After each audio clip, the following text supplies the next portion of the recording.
Hey Mom, can you grab me a beer, please? Mom, are you deaf? Oh, so now you can hear me? I asked you to bring me a beer. This is how it always is when my son and his wife talk to me. We've been living together for 5 years, and they've never really listened to me. They usually ignore me or just boss me around like I'm their maid. My daughter-in-law, Jean, talks badly about me to everyone, and my son Paul treats me like I'm just here to clean up after them. I decide to ignore them and pretend to watch TV, acting like I can't hear them. I'm fed up with them only paying attention when they want something and ignoring me the rest of the time. After a while of ignoring them, Jean grabs the remote and turns off the show I was watching. I'm surprised when she says loudly, right next to my ear, "Hey, mother-in-law, can you hear me? Make sure you make Paul's lunch tomorrow, okay?" Her voice was so loud it made my ears ring, and I couldn't help but grimace. Seeing my reaction, my daughter-in-law laughed and left the living room with my son. I couldn't help but wonder why she couldn't be a bit more considerate, especially since I'm her husband's mother and she relies on me every day. But judging from my son's behavior, it seemed like I was just a maid to her. There was no apology from either of them, and I didn't feel like they cared about how I felt. Frustrated, I sent an email to my husband and decided to leave the house. My name is Karen, and I'll be turning 72 this year. 5 years ago, my son and his wife asked if they could move in with me because they were worried about the future and wanted to save money. Since then, we've been living together as 2 families in one house. If you live with us, Mom, you'll feel safer, right? Maybe you're right. My husband is a workaholic. He started his own company when he was young and still works hard even at 73. Our house felt quiet after our son moved out. When I talked to my husband about our son and his wife moving in with us, he just said, "Do whatever you like." So with not much discussion and feeling a bit bored, I agreed, hoping life would get livelier. When they moved in, my son's wife, Jean, and I split the housework. But as she said her part-time job got busier, I ended up doing more and more. She helps if I ask, but usually she's reluctant or busy with her own stuff. So I stopped asking for her help, and I do everything myself, feeling unappreciated. Even at meal times with the whole family, there's hardly any conversation. I guess I got used to it, like with my husband. One day, while I was making dinner for 3 as usual, I got a message from my husband saying, "I'll be late for work, don't need dinner." This wasn't unusual, but the problem was with my son and his wife. "Dad's gonna be late, huh?" "Yeah, I'm not hungry either." "Oh, I'm going out with a friend, so I don't need dinner." "Why are you telling me this?" "I've already made it," I said. "It's okay, just save it for tomorrow." Even though it was dinner time, they were about to leave without a word if I didn't say anything. They could have told me earlier if they didn't need dinner. It seemed like they'd never think to consider me first. I couldn't help but feel frustrated at their rudeness. But they left without any apology. What am I working so hard for? I sat in a quiet living room, looking at the dinner I'd already prepared, not going to waste. What am I even doing? Just thinking about it made me feel so tired. I wrapped up the still warm dinner and put it in the fridge before heading to bed. The next morning, when I came downstairs, my husband, who had woken up earlier, apologized, saying, "I'm sorry." Our conversation was short, as usual. It could have ended there, but when my husband noticed my expression, he furrowed his brows slightly and asked, "Did Paul and his wife have dinner?" "No, they said they didn't eat and went out," I replied. "I see," my husband said, noticing the dinner for 3 in the fridge. I was glad to finally have a conversation after so long, so I told him what happened last night. My usually quiet husband listened carefully. After hearing me out, he gently said, "You don't have to do everything." He acknowledged that our son's behavior was becoming worse every day, but that doesn't mean you should overwork yourself. His words felt like a weight lifting off my shoulders. I realized I had been pushing myself too hard and felt relieved that my husband understood. My son and his wife were grown-ups now, so I didn't need to do everything for them. With that realization, the situation seemed a bit brighter. I might be late from work again, so you don't need to prepare dinner for me tonight, my husband said. "Oh, okay," I replied with a smile. With his words in mind, I decided it was time for my son and his wife to understand this too. Even though it was Sunday, I said goodbye to my husband and made up my mind to stand up to my son and his wife. Once my husband left, my son and his wife finally woke up in the afternoon, still in their pajamas. They came into the living room and immediately asked, "What's for lunch? Why don't you have what's left from yesterday? But you could at least warm it up for us or set it on the table. You're not small children. You can do it yourself," I replied. "Well, mother-in-law, you are getting old, aren't you?" Jean, my daughter-in-law, joked with a laugh, and Paul, my son, joined in, looking at me. "I'm exhausted because Jean hasn't been helping with the housework at all," I said. "Oh, can't you manage without me? Is it your menopause or something?" Jean retorted, laughing. Their attitudes made me sigh. They went back to their room without cleaning up after eating, seeming unbothered.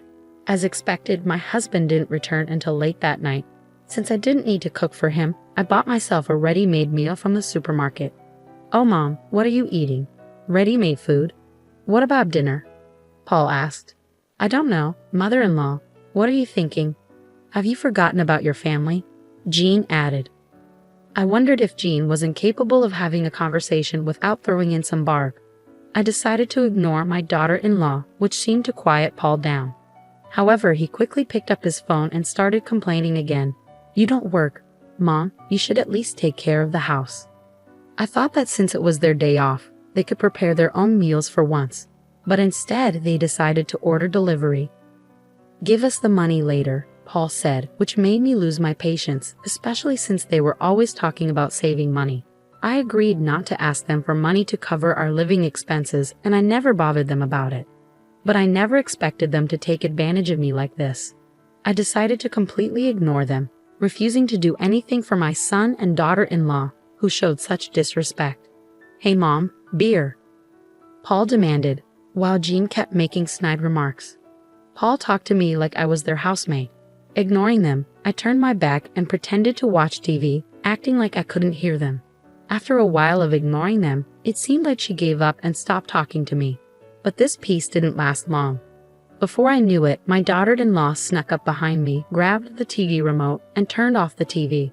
Startled, I looked up only for her to shout into my ear, "Hey, mother-in-law, can you hear me? Make sure to prepare lunch for Paul tomorrow, okay?" Her voice was so loud it hurt my ears, making me flinch. Laughing at my reaction, my daughter-in-law left the living room with Paul. I couldn't help but wonder why she couldn't show a bit of courtesy, especially considering that I'm her husband's mother, and she relies on me regularly. But judging from Paul's attitude, it seemed like I was nothing more than a maid to her. As it turned out, there was no sign of consideration for me at all, and I didn't even hear an apology for last night's dinner from either of them. Letting out a deep sigh, I sent a text to my husband and made up my mind to leave the house. Early the next morning, I packed my things and left before they woke up. When I arrived at a nearby business hotel, my phone buzzed with texts from Paul, who had just woken up before heading to work. Apparently, they were in quite a chaos this morning. Texts and calls from both of them flooded my phone. When I checked the messages, all I saw were complaints, like, "What are you doing? I told you I need lunch." Jean also sent a mocking text. "Are you wandering around forgetting your responsibilities?" It seemed they were struggling just because I hadn't prepared breakfast for them, which made me chuckle a bit. Seeing a call from Paul during his lunch break, I decided it was time to talk to him. "You finally picked up, Mom. Where the hell are you, and what are you doing?" Paul's voice sounded impatient. "It's none of your business, is it? You didn't even prepare our food. Where are you, Paul? You're not a child. You can make your own food, can't you?" I responded, feeling irritated. If he had struggled so much to prepare just one meal, he should have shown some appreciation. But to my surprise, he said something unexpected. "I'm paying for living expenses, so I need you to do the housework." "Living expenses? What are you talking about? I never received such a thing," I said, puzzled. "Why not? Jean should have been giving it to you every month, so don't lie." Paul insisted, claiming he was paying me living expenses. Despite my truthful denial, Paul started calling me a liar.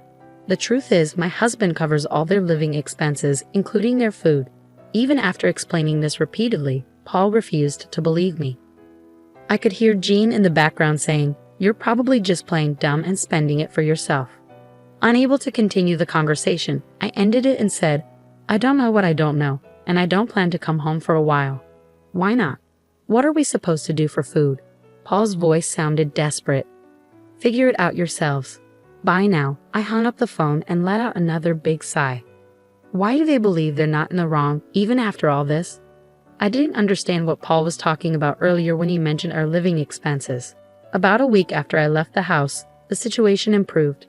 My husband, who had come to check on me, apparently talked to Paul and Jean, and their texts suddenly became more respectful and submissive. Wondering what had happened, I received a text from my husband. Paul and Jean want to apologize. If you feel like it, please come home. Thanks to my husband's talk, they finally seemed to understand. I replied to my husband's text, made preparations, and decided to go home that day. When I returned home, Paul and Jean were waiting at the entrance, their faces pale and worn out. It seemed they were quite upset by the lecture from my husband. I decided to hear the story about this past week from them and my husband about the living expenses. I mentioned on the phone I said I didn't receive them, right? I asked. You said you wanted to save money, so I didn't say anything. Actually, Dad was really mad at us about that, Paul explained. It seemed my son had misled his father about his contribution to the household expenses, believing I had been lying and portraying me as the villain. However, when my husband explained the reality of my busy schedule and showed him our household book, Paul quieted down. You couldn't even believe me, but Jean kept saying that she was giving you the money. So what happened to your living expenses? I asked, feeling betrayed. From my son's perspective, he was definitely paying, so he must have been baffled that the money wasn't reaching me. It seemed my husband and son confronted Jean and made her confess. At first, Jean pretended ignorance, but when my husband confronted her, she finally confessed everything. I'm appalled. She was accusing me of squandering money on the phone, but it turns out she was just talking about herself, I said, feeling betrayed. But living with my in-laws can be stifling, and everyone was inviting me, so I just because of that, you thought it was okay to embezzle our living expenses. You made me look like a fool too, Paul interjected, his voice full of frustration. What? You're acting all high and mighty too, Jean retorted defensively. At the point when the two of them began to stray from the topic and argue, my husband cleared his throat loudly. Startled by his sudden interruption, Paul and Jean fell silent immediately, seemingly terrified of my husband's disapproval. I couldn't help but chuckle at their reaction, like children caught misbehaving. Excuses, excuses. Cut the crap. First, you should sincerely apologize to your mom, my husband said firmly. I'm sorry. The two of them finally bowed their heads to me. But Paul still tried to justify himself, saying he had been taking it easy because it was his home. I've been busy at work, and I just wanted to relax at home, he added. So what about your mother, who was being taken for granted and mocked by her big son and his wife, even at her own home?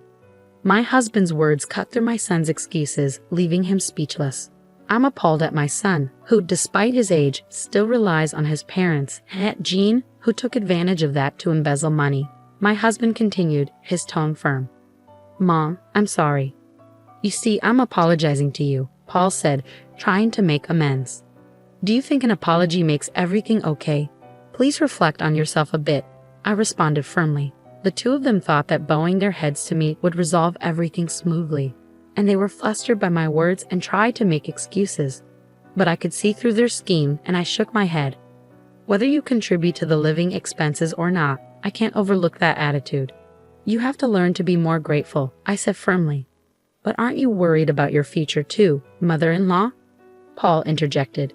Yes, I'm full of worries about relying on people like you. How can you talk to us like that?